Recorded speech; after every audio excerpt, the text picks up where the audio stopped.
नमस्कार दोस्तों, आपका स्वागत है मेरे YouTube चैनल सोशल लॉयर में। आज मैं आपको बताना चाहूँगा, समय नष्ट नहीं करूँगा और सीधे मुद्दे की बात पर आऊँगा कि अधिवक्ताओं के लिए भी ये जो मैं बता रहा हूँ बहुत ही महत्वपूर्ण तथ्य है।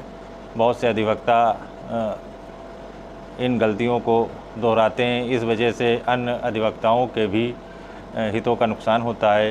इसलिए सभी अधिवक्ता अगर इस पैमाने को अपनाएंगे तो बहुत से जूनियर अधिवक्ताओं को भी लाभ मिलेगा और उनकी भी आय बढ़ेगी तथा उनकी रोजी रोटी भी बनी रहेगी। मैं ये बताना चाहता हूँ कि अगर आपसे राह चलते यानी अधिवक्ताओं से राह चलते लोग मशवरा मांगने लगते हैं या किन्हीं पार्टियों में जाते हैं अधिवक्ता, तब वहाँ पे बहुत से लोग जानते हैं कि फ़लाने साहब अधिवक्ता हैं और ये फ़ला फील्ड की जानकारी रखते हैं, तो लोग वहाँ पे भी राय मशवरा करने लगते हैं। इस विषय में मैं आपसे बताना चाहता हूँ कि राह चलते किसी को मुफ्त की सलाह मत दें, क्योंकि आप अगर मुफ्त की सलाह लोगों को देंगे तो वो लोग ये समझेंगे कि वकील साहब की सलाह में कोई दम नहीं है या ये सलाह महत्वपूर्ण नहीं है। और अक्सर देखा गया है लोग राह चलते प्राप्त की हुई सलाह को कतई मानते नहीं हैं। इसका मैं एक उदाहरण देना चाहता हूँ कि एक महोदय कोर्ट में मुझसे परिचित थे, वो मिल गए और उन्होंने एक खतौनी दिखाते हुए कहा कि वकील साहब, ये एक खतौनी है और इस खतौनी के आधार पे मैं भूमि क्रय करना चाहता हूँ, क्या ये उपयुक्त रहेगा या अनुपयुक्त रहेगा। तो मैंने एक खतौनी पे एक नज़र मारी और उनसे ये कहा कि आप मेरे ऑफ़िस में आइएगा, उसके बाद जो है इस विषय में मैं आपको सलाह दूँगा। उसके बाद अगले दिन वो महोदय मेरे पास मेरे ऑफ़िस में आए और मैंने उनकी खतौनी देख करके ये बताया कि उपरोक्त खतौनी के माध्यम से आप कितनी ज़मीन ख़रीदना चाहते हैं। तो उन्होंने बता दिया कि 1 बीघा ज़मीन ख़रीदना चाहता हूँ। तो मैंने बताया कि आपका ज़मीन क्रय करना इसमें बेकार है और उनसे मैंने फ़ीस भी ये ले ली थी। जब वो मेरे पास आए तो मैंने पहले उनसे कहा कि 500 रुपये फ़ीस आप डिपॉज़िट करिए, तब मैं सलाह दूंगा। तब मैंने ये सलाह उनको दी।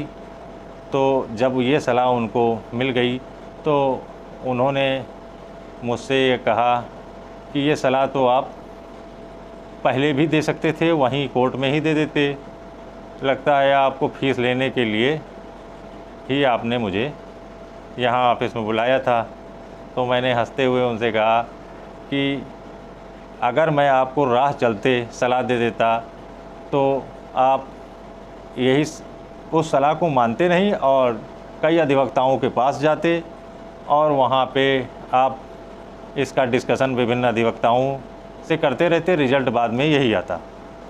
इस तरीके से अगर मैं आपको ये भी बताना चाहता हूँ कि कारण क्यों मैंने बताया कि आपको कि परचेज़ ना करें भूमि, क्योंकि आप नोट करिए कि फला रकबे की ज़मीन है, इसमें 1 बीघा आपको क्रय करना है, ज़मीन बची हुई आधा बीघा है, तो आप कैसे 1 बीघा क्रय कर सकते हैं। बात उनके समझ में आ गई, उन्होंने तथ्य को नोट कर लिया और जो प्रॉपर्टी डीलर था उसको उन्होंने ये तथ्य आगे बताया, तो बात उन्हें समझ में आई और उनका काम आगे बढ़ गया। तो इस मुद्दे से मैं ये बताना चाहता हूँ कि आप जब भी किसी को सलाह दें तो फ़ीस लेकर के ही दें।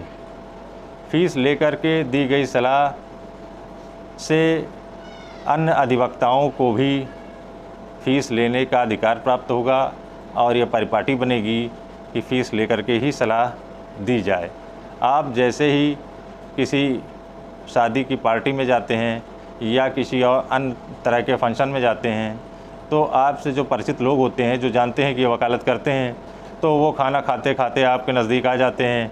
हाल चाल पूछने के बाद वो फिर मुद्दे पे आ जाते हैं कि वकील साहब ये बताइए कि इस केस में कैसे क्या होगा, फला चीज़ का मुद्दा है, ये कैसे हल होगा, या ये ज़मीन क्रय करने में कोई कानूनी बाधा तो नहीं है।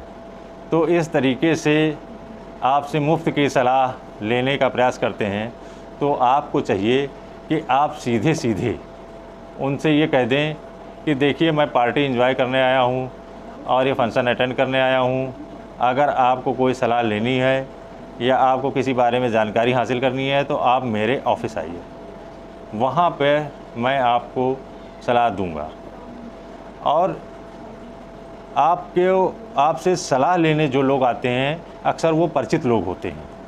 वो सोचते हैं कि वकील साहब ऐसे ही सलाह दे देंगे, लेकिन उनको यह एहसास कराइए कि जब आप किसी डॉक्टर के यहाँ जाते हैं या आप किसी अन्य सलाह मशवरा लेने वाली एजेंसी के पास जाते हैं, तो वहाँ आप सलाह लेने का भुगतान करते हैं, आप वहाँ पेमेंट करते हैं, वहाँ आपको एडवाइस ही मिलती है। इसके अलावा तो आपको कुछ नहीं मिलता है। डॉक्टर सलाह देते हैं तो एक पर्चे पे दवाइयों के नाम लिख देते हैं, जांचों के नाम लिख देते हैं, इसके अलावा तो कुछ मिलता नहीं है आपको।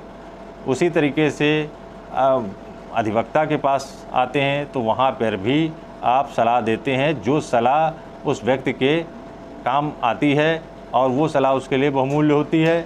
क्योंकि अगर उपयुक्त सलाह किसी क्लाइंट को ना मिल पाए तो किस तरीके से वो उसके मुकदमों में उसको दिक्कतें उठानी पड़ती हैं, या कोई भूमि परचेज़ कर रहा हो तो उसको जानकारी नहीं होती है कि इसका दाखिल खारिज हो पाएगा कि नहीं हो पाएगा, या ये ज़मीन जो है अगर उसमें कोई कानूनी अड़चन है तो वो अड़चन दूर हो पाएगी या नहीं हो पाएगी। इस वजह से मैं सभी अधिवक्ता भाइयों से यही कहना चाहूँगा कि आप मुफ्त की सलाह अगर किसी को देंगे तो वो व्यक्ति आपकी सलाह का कोई वैल्यू नहीं करेगा और लोगों को ये भी बताएगा कि ये फला वकील साहब तो राह चलते ही सलाह देते हैं।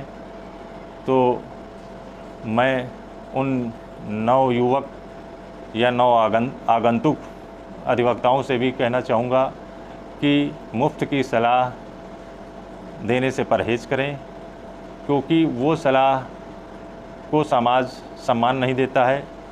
फ़ीस थोड़ी लें या ज़्यादा लें, मगर फ़ीस लें। ज़रूरी नहीं है कि आप 1500 रुपये लें, आप अपनी फ़ीस 100 रुपये रख लें कि फ़लाँ वकील के पास सलाह लेने पर 100 रुपये की फ़ीस देनी पड़ेगी। इसलिए मेरा आपसे यही अनुरोध है कि जब भी आप सलाह दें तो अपने क्लाइंट को ठोस सलाह दें। अगर उससे फ़ीस लें तो उसकी समस्या का अगर आप निदान कर सकते हैं तो सलाह दें और तभी फ़ीस लें। अगर आपके पास उस मुद्दे से संबंधित सलाह नहीं है या आप उस फील्ड के जानकार नहीं हैं तो आप फ़ीस भी मत लें।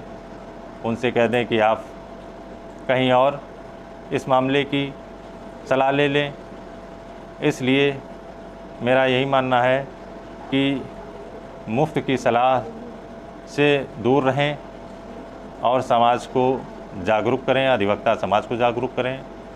अगर आपको मेरा ये वीडियो पसंद आया हो तो लाइक करें, सब्सक्राइब करें और इसी के साथ मैं अपनी वाणी को विराम देता हूँ। बहुत बहुत धन्यवाद।